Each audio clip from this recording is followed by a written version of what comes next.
اللہ نے کوئی بیماری ایسی نہیں اتاری جس کے لیے شفا نہ اتاری ہو. ہر بیماری کا علاج موجود ہے. یہ الگ بات ہے کہ ہمیں پتہ نہ ہو یا کسی ڈاکٹر کو پتہ نہ ہو. اور نازل کرنے کا کیا مطلب ہے؟ بیماری آتی ہے تقدیر سے، تو بیماری اور شفا دونوں ہی تقدیر کا حصہ ہے. یعنی اگر بیماری تقدیر کا حصہ ہے تو شفا بھی تقدیر سے ہوتی ہے. اور جب کوئی دوا بیماری کے مطابق ہوتی ہے تو اللہ کے اذن سے شفا ہو جاتی ہے، لیکن بڑھاپے اور موت کا کوئی علاج نہیں ہے. حدثنا محمد بن المثنى حدثنا ابو احمد الزبيري حدثنا عمر بن سعيد بن ابي حسين قال حدثني عطاء بن ابي رباح عن ابي هريره رضي الله عنه عن النبي صلى الله عليه وسلم قال ما انزل الله داء الا انزل له شفاء. ابو ہریرہ رضی اللہ عنہ سے روایت ہے، نبی صلی اللہ علیہ وسلم سے روایت کرتے ہوئے کہتے ہیں کہ آپ صلی اللہ علیہ وسلم نے فرمایا ما انزل اللہ داء، نہیں اتاری اللہ نے کوئی بیماری، الا انزل له شفاء، مگر اللہ نے اس کے لیے شفا بھی اتاری ہے، یعنی اس کی شفا کا بھی انتظام کیا ہے. ایک اور روایت میں آتا ہے کہ تم بیماری کا علاج کرو لیکن حرام چیزوں سے دوا نہ کرو. یعنی علاج تو ہے لیکن حرام سے نہیں.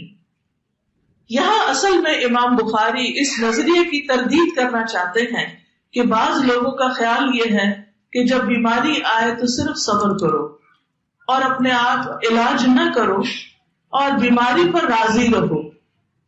یعنی بعض صوفیاء کا یہ خیال ہے کہ بیماری بھی اللہ کے حکم سے آئی ہے تو پھر اس پر صبر کرو اور علاج نہ کرو کیونکہ آپ کو تکلیف پر اجر ملے گا. لیکن سنت کی پیروی میں اجر ملتا ہے، دین کی تعلیمات پر عمل کرنے میں اجر ملتا ہے. تو اس لیے یہاں پر آپ دیکھیے کہ رسول اللہ صلی اللہ علیہ وسلم کا یہ فرمانا کہ ہر بیماری کی شفا موجود ہے، دوا موجود ہے، تو پھر بیماری پہ راضی ہو کے بیٹھ نہ جاؤ، علاج کی کوشش کرتے رہو. اور علاج کے لیے ضروری ہے سب سے پہلے کہ بیماری کی تشخیص ہو، ڈائگنوز کی جائے کہ مرض ہے کیا، مرض کیوں ہوا ہے، اور پھر اس کے مطابق علاج کیا جائے. کیونکہ بعض اوقات علاج کرتے ہیں لیکن شفا نہیں ہوتی کیونکہ یہی نہیں سمجھ آتی کہ مسئلہ کیا ہے. تو رسول اللہ صلی اللہ علیہ وسلم نے ایک اور حدیث میں فرمایا ہر مرض کی دوا ہے. جب کوئی دوا بیماری کے نشانے میں بیٹھ جاتی ہے تو اللہ کے حکم سے مریض تندرست ہو جاتا ہے. یعنی ڈاکٹر کو ابھی یہ نہیں پتا چلا کہ کیا دینا چاہیے، اس مریض کے لیے کیا ضرورت ہے، لیکن جب اللہ تعالیٰ کے اذن سے اس کے دماغ میں آ جاتا ہے کہ یہ دوا بنتی ہے اور وہ دیتا ہے تو مریض ٹھیک ٹھاک ہو جاتا ہے. اذن اللہ کا ہوتا ہے، توفیق بھی اللہ کی ہوتی ہے، لیکن کوشش اور محنت انسان کی ہوتی ہے. اور انسانوں کو اس علم کو پڑھنا بھی چاہیے. ڈاکٹر بننا، اس علم کو پڑھنا اگر انسانوں کے فائدے کی نیت سے ہو، اللہ کے اس حکم کے مطابق تو اجر ہی اجر ہے. وہ جتنے سال اس میں لگائے گا، جتنا تھکے گا، جتنی محنت کرے گا، اور پھر جس طرح مریضوں کو دیکھے گا، ان کا دکھ دور کرے گا، تو یہ سارے کا سارا اللہ کے حکم کے مطابق ہے. کیونکہ نبی صلی اللہ علیہ وسلم کیا فرما رہے ہیں کہ ہر مرض کی دوا، اور جب کوئی دوا بیماری کے نشانے میں بیٹھتی ہے تو اللہ کے حکم سے مریض تندرست ہو جاتا ہے. تو اس کو ڈھونڈنے کی ضرورت ہوتی ہے. تو جیسا کہ پہلے میں نے عرض کیا کہ دو طریقوں سے شفا ہوتی ہے، ایک ہے دوا سے اور دوسرا ہے دعا سے. تو بیماری جب ہو تو دو چیزیں یاد رکھے، دعا اور دوا دونوں ہی کریں. اب آپ دیکھیے کہ دعائیں تو ہمیں وحی کے ذریعے معلوم ہوئی اور دوائیں جو ہیں یہ تجربات کے ذریعے بھی، اور کچھ نبی صلی اللہ علیہ وسلم نے بھی ہمیں بتائی ہیں. علاج کروانے کا ایک تیسرا طریقہ بھی لوگوں نے اختیار کر رکھا ہے. وہ کیا ہے؟ ایسا دم جھاڑ جو شریعت میں منع ہے، ایسے ٹوٹکے وغیرہ جس کا کوئی بنیاد نہیں ہے، یا محض وہم کی بنیاد پر علاج کرنا اور غیر شرعی طریقے اختیار کرنا. مثلا کوئی پیتل کا چھلا پہن لیتا ہے، کوئی دھاگا باندھ لیتا ہے، کوئی گرے لگا کے پہن لیتا ہے، کوئی چینز پہنتا ہے. یعنی اس قسم کے جو بھی طریقے ہیں جو غیر شرعی طریقے ہیں ان سے بچنا چاہیے. کسی قبر پہ جا رہے ہیں، اس کی مٹی اٹھا رہے ہیں، کوئی جسم پہ مٹی مل رہے ہیں، اس طرح کی چیزوں سے بچنا چاہیے. یہ غیر شرعی طریقہ ہے. شرعی طریقے سے دعا اور دوا دونوں کے ذریعے علاج کیا جا سکتا ہے، لیکن غیر شرعی طریقے سے علاج کرنے سے انسان کا ایمان بھی جاتا ہے اور اس کی آخرت بھی برباد ہو جاتی ہے. دنیا میں تو علاج کیا ہوگا، آخرت ہی گما بیٹھے. تو وہ طریقے جن میں شرک پایا جاتا ہو، جس میں اللہ کے علاوہ کسی اور سے کچھ مانگا جاتا ہو کہ آپ ہماری مدد کریں. جیسے کہ بہت سے لوگ جب بچے پیدا نہیں ہوتے تو کیا کرتے ہیں، کہاں لے جاتے ہیں، درگاہوں پہ لے جاتے ہیں، مزاروں پہ لے جاتے ہیں، اور پھر کہتے ہیں کہ انہوں نے ہمیں اولاد دی ہے. نعوذ باللہ. قرآن کیا کہتا ہے، یَهَبُ لِمَن یَشَاءُ إِنَاثًا وَيَهَبُ لِمَن یَشَاءُ الذُّکُورَ. جس کے لیے چاہتا ہے لڑکیاں دیتا ہے، جس کے لیے چاہتا ہے لڑکے دیتا ہے، اور جس کو چاہتا ہے بانٹ کر دیتا ہے، جس کو چاہتا ہے ملا کے دیتا ہے، دونوں دیتا ہے، اور جس کو چاہتا ہے بانٹ کر دیتا نہیں دیتا. یہ اس کی تقسیم ہے، یہ اس کی مرضی ہے، یہ اس کا فیصلہ ہے. لیکن اگر اللہ نے نہیں لکھا تو کسی دربار پہ جانے، کسی درگاہ پہ جانے سے اولاد نہیں ہوگی. اس سے بچنا چاہیے. پھر اس حدیث میں آپ دیکھیے کہ ما انزل اللہ داء، نہیں اتاری اللہ نے کوئی بھی بیماری. یہ حسی بیماری بھی ہو سکتی ہے، جسمانی بیماری بھی ہو سکتی ہے، اور روحانی بیماری بھی ہو سکتی ہے. یعنی کوئی نظر ہو سکتی ہے، کوئی جادو ہو سکتا ہے، کوئی مینٹل النس ہو سکتی ہے، کوئی ڈپریشن ہو سکتا ہے، انسان کو پریشان کرنے والی کوئی بھی چیز ہو سکتی ہے کہ جس کو النس کہیں گے. تو یہ ساری اللہ کے اذن یا تقدیر کا حصہ ہوتی ہے، اور ہر چیز کے پیچھے کوئی حکمت ہوتی ہے، کوئی وجہ ہوتی ہے. یعنی اللہ سبحانہ تعالیٰ کے اذن سے جب کوئی بیمار ہوتا ہے تو یہ نہیں کہ اللہ تعالیٰ اس پہ کوئی ظلم کرتا ہے.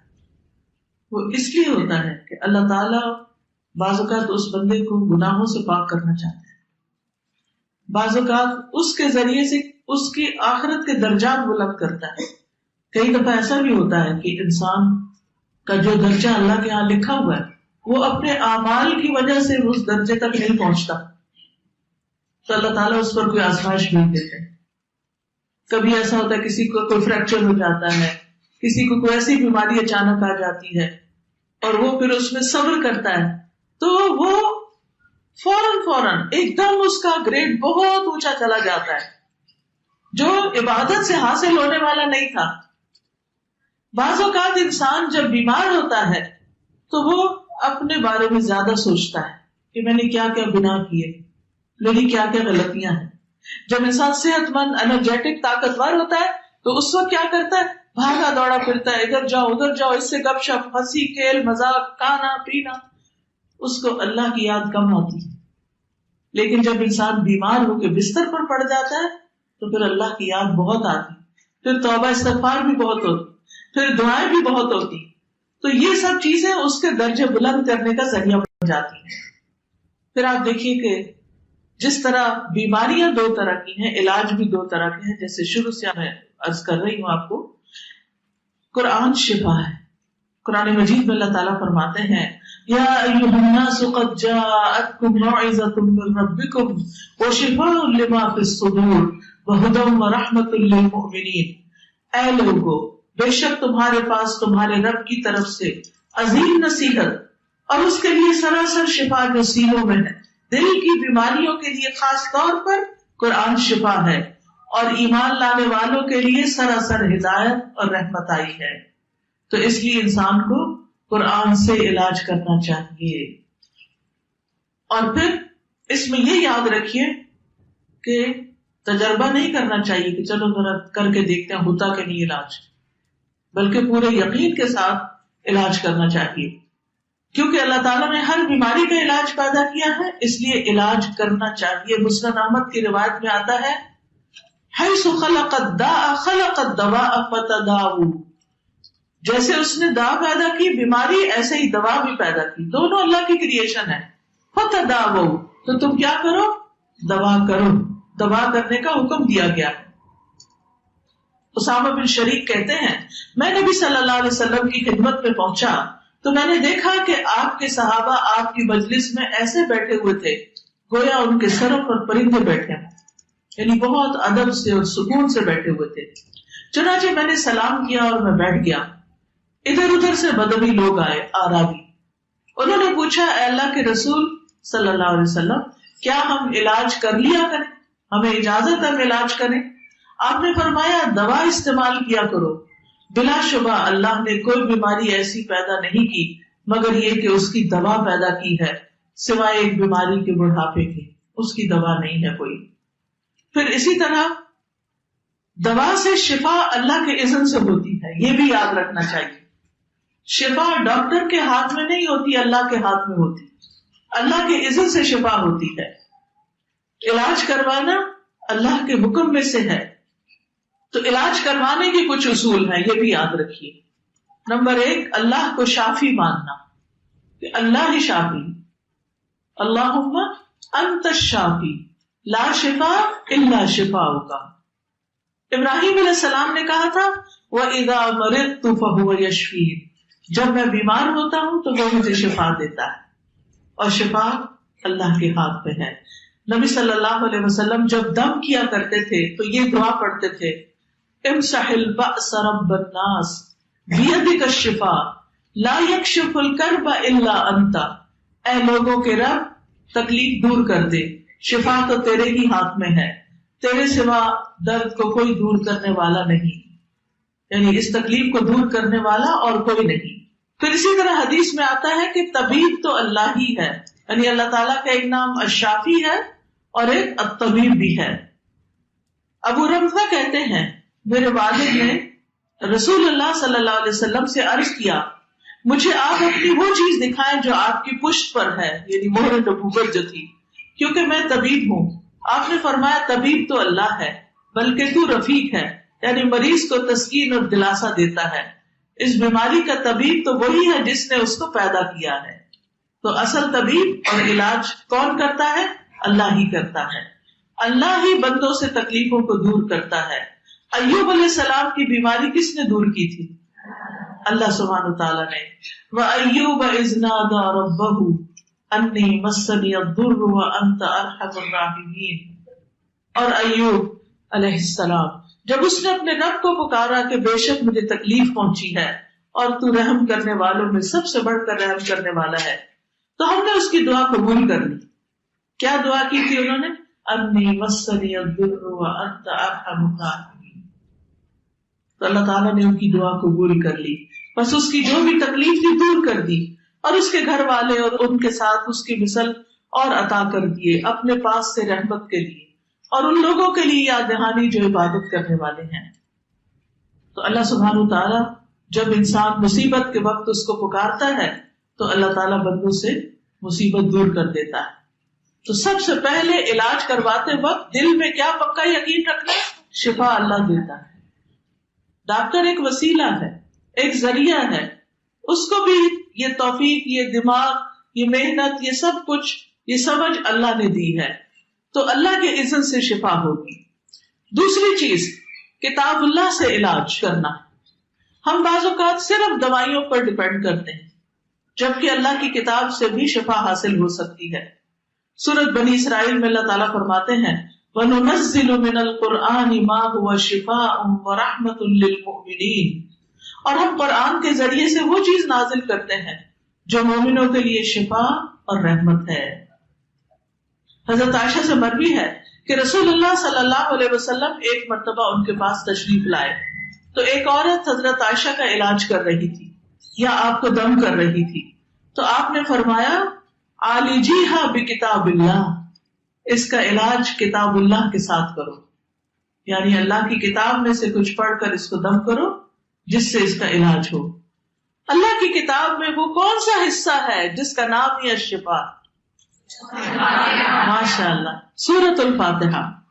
سورۃ الفاتحہ سے علاج کیا جانا چاہیے، کیونکہ ایک سفر میں صحابہ کرام نے ایک شخص جس کو بچھو نے کاٹ دیا تھا اس پر سورۃ الفاتحہ پڑھ کر دم کیا تو وہ درست ہو گیا.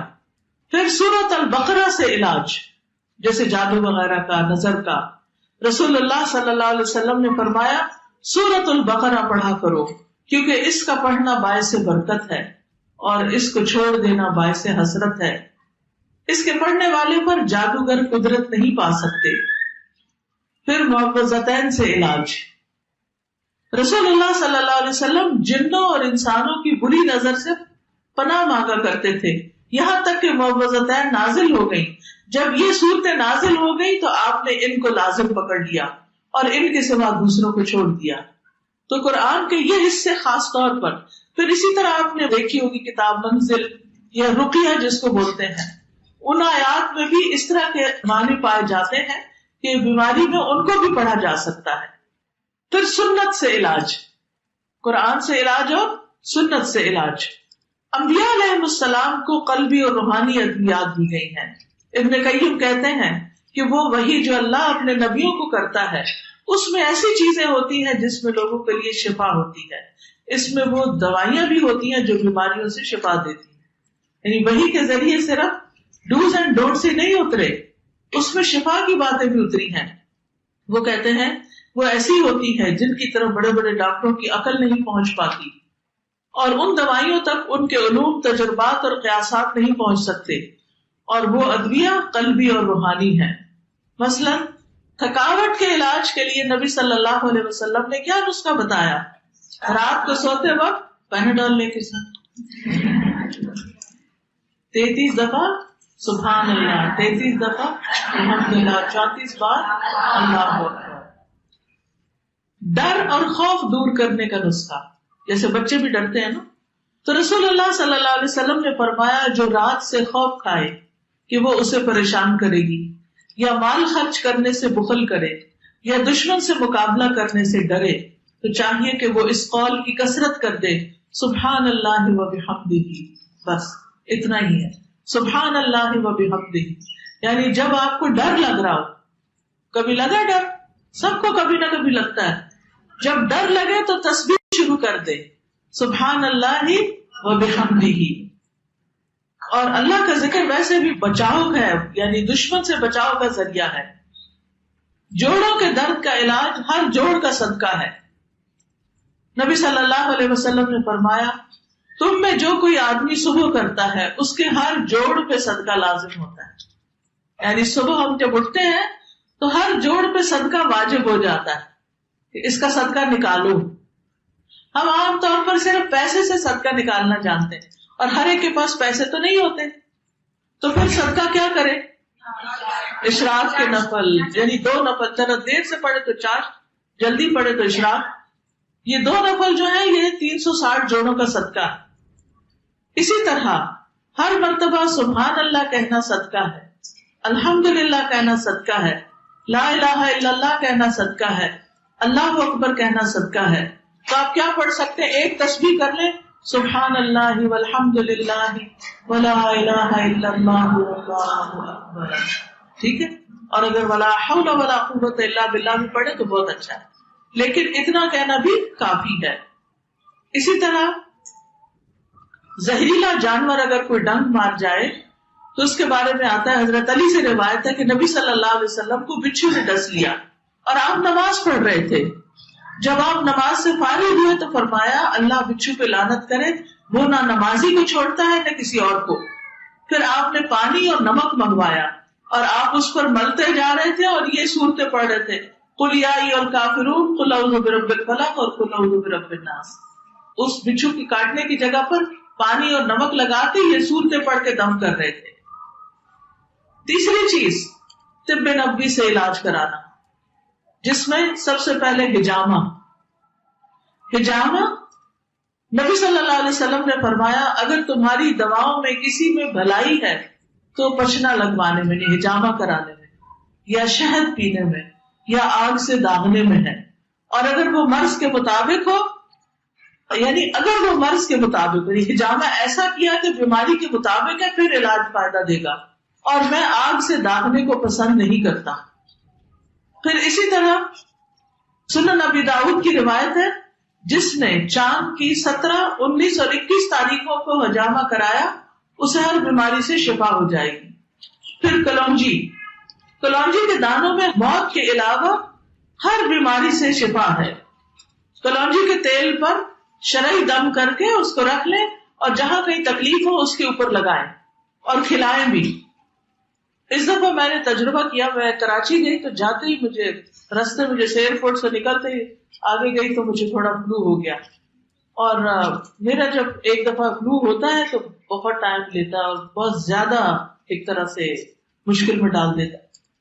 تو اللہ نے دل میں ڈالا، میں نے شہد میں کلونجی کا تیل ملایا، مکس کیا اور اس کا تھوڑا تھوڑا لینا شروع کر دیا۔ الحمدللہ تیسرے دن مجھے اللہ نے آرام دے دیا، اور اس کے دوران پڑھاتی بھی رہی، سب کام کرتی رہی، ورنہ میری بیماری میں تو مجھے لازماً لیٹنا پڑتا ہے اور بہت تکلیف ہوتی، لیکن اللہ ہی نے دل میں ڈالا، کیونکہ جب میں وہاں پہنچی تو انہوں نے میرے لیے بالکل فریش کلونجی کا آئل نکلوا کے رکھا ہوا تھا کمرے میں، تو اس میں میری نظر پڑی اور شہد بھی رکھا ہوا تھا، تو ان کو دونوں کو ملایا اور اس سے علاج شروع کر دیا۔ الحمدللہ کوئی دوا نہیں لینی پڑی، کچھ نہیں، اللہ نے اسی سے شفا دی، کیونکہ شہد میں بھی شفا ہے، کلونجی میں بھی، اور دونوں کو اگر آپ ملا لیں تو پھر نور علی نور۔ شہد کے بارے میں قرآن مجید میں آتا ہے فیہ شفاء للناس، کہ جس میں لوگوں کے لیے شفا ہے۔ رسول اللہ صلی اللہ علیہ وسلم نے فرمایا شفا 3 چیزوں میں ہے، پچھنے لگوانے میں، شہد پینے میں، اور آگ سے داغ لگانے میں، اور میں اپنی امت کو آگ سے داغ لگانے میں منع کرتا ہوں۔ پھر آب زمزم، زمزم کا پانی اس مقصد کے لیے ہے جس کے لیے وہ پیا جائے، یعنی جس نیت سے آپ اس کو پیئیں گے اس میں انشاءاللہ آپ کو فائدہ دے گا۔ آپ صلی اللہ علیہ وسلم نے فرمایا اس زمین پر، اس پلانٹ پر سب سے بہترین پانی زمزم کا پانی ہے، یہ بھوکے کے لیے کھانا اور بیماری سے شفا ہے۔ پھر پانی سے علاج، آپ صلی اللہ علیہ وسلم کو جب بخار ہوا تھا تو آپ نے لوگوں کو کیا حکم دیا تھا کہ پانی کا ٹب بھرے اور آپ کے اوپر پھر پانی ڈالا جائے۔ نبی صلی اللہ علیہ وسلم نے فرمایا جب کسی کو بخار ہو جائے تو 3 رات سحری کے وقت اس پر ٹھنڈا پانی بہایا جائے۔ سردیوں میں obviously نہیں، لیکن یہ کہ گرمیوں میں، ٹھنڈے سے مراد اس زمانے میں فریج نہیں تھے اور نہ فریزر تھے، اس سے مراد یہ ہے کہ جیسے رات کا پانی ہوتا ہے ٹھنڈا۔ پھر زیتون کا تیل، زیتون کا تیل بھی بہت فائدے کی چیز ہے۔ نبی صلی اللہ علیہ وسلم نے فرمایا زیتون کھاؤ اور اس کو لگاؤ، بے شک یہ مبارک درخت سے ہے، یعنی زیتون پی بھی سکتے ہیں، خصوصاً جن کو ڈرائی کاف ہوتی ہے، اگر تھوڑا سا صبح نہار ہو زیتون کے تیل کی چمچی چائے والی اگر پی لے تو الحمدللہ گلے کو سکون بھی ملتا ہے اور خشکی بھی دور ہو جاتی ہے، کھانسی کو بہت فائدہ دیتا ہے۔ پھر بیری کے پتوں سے علاج، خاص طور پر اگر نظر لگ جائے یا ویسے ہی بیماری ہو کوئی، تو بیری کے 7 پتے لے کر تازہ فریش، آپ کے شہر میں بیری ہوتی ہے؟ ہاں، ایک ہوتا ہے بیر نہیں، بیری، جو چھوٹے بیر ہوتے ہیں نا، اس کے پتے کم از کم 7 پتے لے لیں، اگر زیادہ بھی لے لیں کوئی حرج نہیں، لیکن کم سے کم 7 پتے ہونے چاہیے اس کے۔ ان کو آپ کوٹ لیں یا پیس لیں۔ آپ یہ بھی کر سکتے ہیں کہ پلاسٹک کا وہ ہوتا ہے نا لفافہ، اس کے اندر رکھ کے اس کو ڈبل کر کے اس کے اوپر سل کا بٹا جو ہوتا ہے یا کوئی بھی ایسی چیز، اس سے آپ مارتے جائیں تو وہ سارا کرش ہو جاتا ہے۔ اصل میں اس کو کرش کرنا ہوتا ہے پتوں کو، پھر اس کو پانی میں ملا دیں۔ آپ اس کا جوشاندہ بھی بنا سکتے ہیں، ابال بھی سکتے ہیں، اس سے سارا رس نکل آتا ہے۔ اور اگر نہیں ابالنا چاہتے تو بھی وہ پانی کے اندر ایسے ہی ہے جیسے آپ لیمو پانی بناتے ہیں نا، تو کچھ لوگ اس میں منٹ پودینہ ڈال دیتے ہیں، تو اسی طرح وہ کچھ اور نہیں ڈالنا، خالی پانی کے اندر پتے کوٹ کے وہ ڈال دینے، اور پھر اس کے بعد اس پر آیت الکرسی، سورۃ الفاتحہ، تینوں کل یہ پڑھیں، یعنی سورۃ فاتحہ سے شروع کر لیں، آیت الکرسی پڑھیں اور تینوں کل پڑھ لیں، وہاں اتنا بھی کافی ہے۔ اور اگر لمبا رقیہ پڑھنا چاہیں تو وہ بھی پڑھ سکتے ہیں، وہ اونچی آواز میں پڑھ کے اس پر دم کر لیں، اسی پانی میں سے 3 گھونٹ پی لیں، 3 سانس جیسے ہوتا ہے نا، پیتے ایک دفعہ، پیتے دوسری دفعہ، تیسری دفعہ، صرف نہیں، پیٹ بھر کے پی لیں آپ بے شک۔ اور یہ بھی ہو سکتا ہے کہ وہ پتے چھوٹے چھوٹے گلے میں آئے تو آپ اس کو چھان کر بھی پی سکتے ہیں، اور باقی جو پانی ہے اس کو زیادہ بالٹی میں ملا کر غسل کر لیں، یعنی نہانے میں اس کو استعمال کر لیں. آپ یہ بھی کر سکتے ہیں کہ جب نہا چکے تو آخر میں سارے جسم کو اس پانی سے دھو لیں. تو یہ بھی جس بیماری کے ختم ہونے کی نیت سے آپ کریں گے، ہر ایک کی بیماری الگ ہوتی ہے نا، تو یہ صرف کسی ایک خاص بیماری کے لیے نہیں، کسی بھی بیماری کے لیے فائدہ مند ہے. اور یہ ان لوگوں کے لیے بھی فائدہ مند ہے جن کو جادو کی وجہ سے، جن ہسبینڈ وائف کے بیچ میں تعلقات ٹھیک نہ ہو اور ان کو مشکل پیش آ رہی ہو. کوئی بات نہیں، کچھ نہیں ہوتا، کیونکہ وہ تو یعنی قرآن تو بیچ میں نہیں آیا نا، وہ تو اس کا اثر آیا. پھر اسی طرح جنگلی بکری کے گوشت سے علاج، پھر عود ہندی سے، پھر تلبینہ، مہندی. نبی صلی اللہ علیہ وسلم کو اگر کہیں زخم ہوتا یا کانٹا چبھ جاتا تو آپ زخم والی جگہ پر مہندی لگا لیتے تھے، تو اس سے وہ اس کو صاف کر دیتی. لیکن ممنوع ہے کچھ علاج، جیسے شرکیہ دم، شرکیہ چیزیں. پھر اسی طرح حرام ادویات، حرام میں شفا نہیں، حرام بذات خود بیماری کا باعث ہوتا ہے.